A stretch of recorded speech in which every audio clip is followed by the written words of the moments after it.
Hey guys, welcome to a brand new video to the channel. So in this video, we're going to be looking at smelting Elder Rune. Now, smelting, smithing, mining, sort of Christmas, January time had a massive spike in its popularity and its GP making capabilities.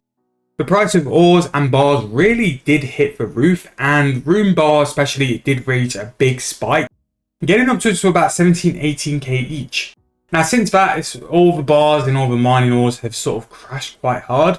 But Elder Rune especially is just starting to creep up back to those profits it was before. Now, we're going to go through this video to talk through like profits, item costs, and how to sort of do this method. But you all sort of know how smelting goes. Now, currently Elder Rune is valued at being profitable at about 10 mil per hour. Now, to make Elder Rune, we're going to need a couple of ores and a rune bar. So a rune bar is the first thing we're going to have a look at. The price of a rune bar is going to be 6.1k, which seems about where it needs to be for a rune bar. We'll check the margins and stuff because I have actually got some of the resources in my own personal smithing bank just so we can like test out where we need to be. So that is the price of a rune bar.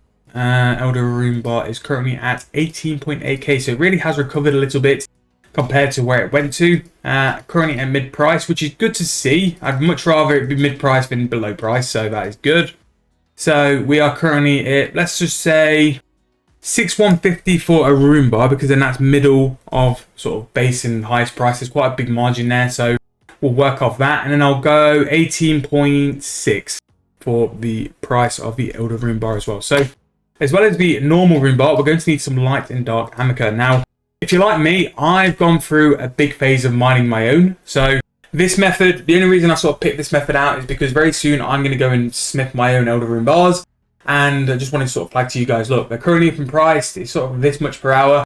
And it's a very good chance to jump into this while doing this as well. And this is why these kind of money-making methods, I make sure to pick out when they're doing well at times, because 3-4 months, these could be through the floor. And while the older money-making methods on the channel do still hold value and still explain methods very well, when something's in a good time or in a popular time and when it's making the most money, I like to flag it up to you guys, say, look, this is really good at the minute. It won't be like this forever, so if you've got the ability to do it, if you want to do it, now's a good time to jump on it.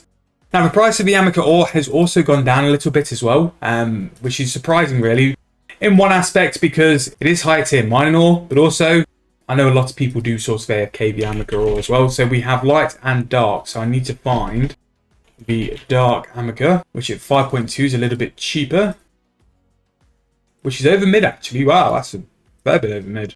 So that's going to instance sell for that as well. So if we look at the prices of the ore, so let's say for this, we go 5,850 for the light amica, which is going to help my maths because it means we're at 12,000 coins before putting on the price for dark amica, which I'll just put at 5,800 for now. So for the price of all of the ore and the bar, we're going to be at 17.8k, which means for every Elder Rune bar we're going to make, it's going to be 800 GP profit. Now, I know a lot of people will be saying, well, this is a tier 90 bar. Surely you should be earning more profit than that.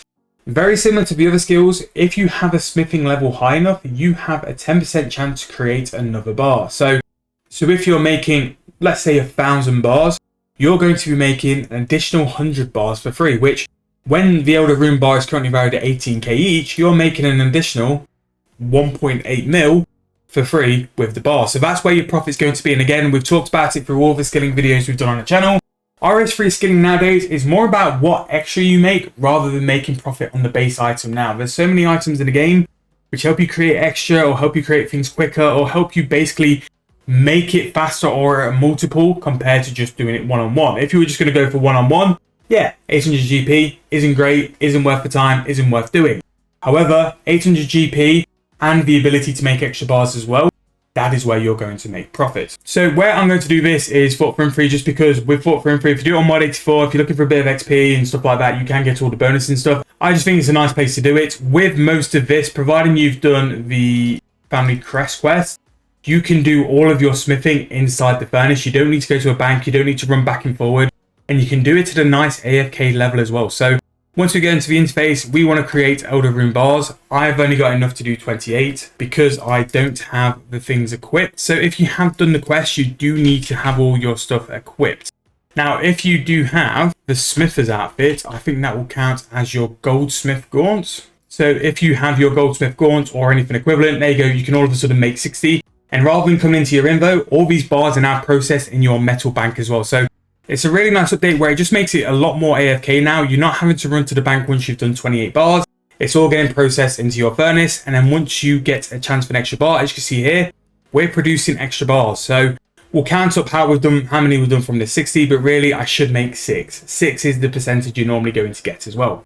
Now with your sort of smithing hammers, your offhands, you can have perks and stuff to process quicker, be more efficient, which will reduce your speed. But for the majority of it, it's nice and AFK to do as well. You can have a solid minute and a half just smithing, and then once you're finished your process, all you need to do is this, click once, spacebar, and you're processing again. It's something which requires so little effort, but a very, very good way to do it. Now, 7-day bond, I know I talked for all the videos about 7-day bond and what the plan is for 7-day bond as well. Has a massive amount of orichalcum and Dracolic ore, which it got from doing its 99 mining. Now, at the minute, the price of those ores are dirt cheap, not really worthwhile selling. However, orichalcum bars, especially the same as Necronium, Bainite, Elder Rune bars, are very often spiking at points of time for no real reason, whether it's low volume, whether it's demand. So many different reasons why it can be doing this.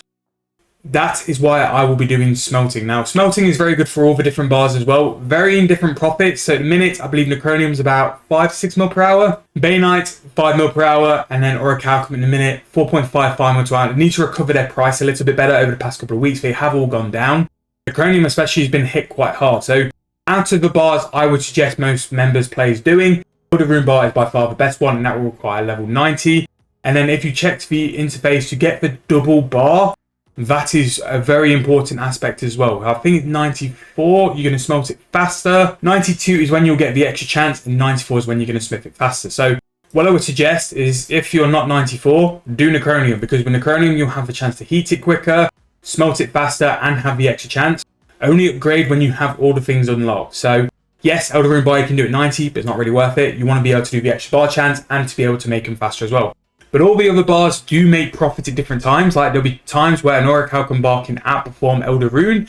And also, it's a bit wild to say, but there are times that gold bars as well can be one of the best ones to smelt because they just make that much profit. If gold bars in demand, it will spike hard and you will make a lot of profit from it. Same with steel, same with mithril. We did a video with the lower sort of free-to-play smelting items, which I'll put in the corner. And through that method, bronze, mithril, and silver massively outperformed anything you would standardly make, rune or addy. I'd even say in that video as well that silver and mithril was making something like 20k profit. Admittedly, it was in a massive low volume, but that would outperform some of these pay-to-play bars. And it's all about checking margins, it's all about checking time, just being consistent with your price checks. You might pick something at a time which is very much spiking in price, and due to that you can capitalize, you can make the money from it, and you can really push for that as well. But Elder Rune bars very much back, and very much going to have to sadly be something I'll be doing in the future. I do have a nice big stack of ores which I just think to get the most value out of the ores, because the ores aren't high priced at the minute. Smithing just means you can add an extra process and make a little bit more money with it as well to get the most out of those bars as possible. However, that's going to be the end of the video. Hope you guys enjoyed. Let me know what you do for smithing. Do you do smelting? Do you use smithing as a moneymaker at all? I really think it's underrated. Definitely going to be one we're going to be using in the free-to-play series, but make sure to keep an eye out for that as well. But let me know what you do for smithing. How do you train it? Do you smelt? Do you use it for profit? Or do you spend some money on it as well? However, that's going to be the end of the video. Hope you guys enjoyed. If you have, please make sure to subscribe to the channel. Thank you all for subscribing so much. I haven't mentioned it, but I've got a really big target this year, 10,000 subs. If you can help me, that'd be massive. Thank you guys so much for watching. Hope you enjoyed. See you guys very soon in the next one.